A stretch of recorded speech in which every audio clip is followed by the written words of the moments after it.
বাংলাদেশের প্রাকৃতিক পরিবেশে একসময় বহুল দেখা যেত চতুর ও দুরন্ত এক প্রাণী বারাল। অঞ্চল ভেদে ফেউ, খেকি কিংবা বারাল নামেও পরিচিত এই স্তন্যপ্রায়ী প্রাণীটি আজ অস্তিত্বের সংকটে পড়েছে।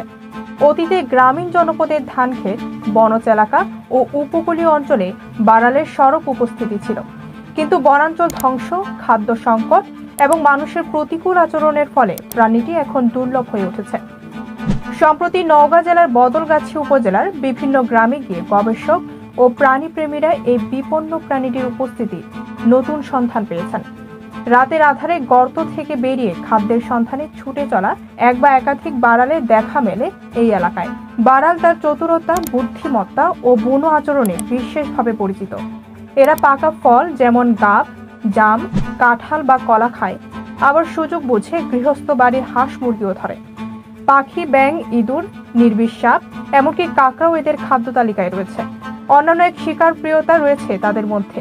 কখনো আহত বা মৃত সেজে পাখিদের ফাঁদে ফেলতে পারদর্শী এই প্রাণী একইভাবে শত্রুর ধাওয়া এড়াতেও দারুণ কৌশলী। চেহারায়ও রয়েছে এক ধরনের সরল মজার ভাব। কাচের মার্বেলের মতো চকচকে চোখ, দীর্ঘ মুখ, ফণি মনসার পাতার মতো লম্বা কান এবং কাশফুলের মতো লোমশ লেজ তাদের সহজেই আলাদা করে চেনায়। শরীরের রং ধূসর লালচে, কখনো অস্পষ্ট সাদাতে ফোটার ছাপ। নিশাচর হলেও ছানাদের জন্য দিনের শিকার করতেও বাধা নেই।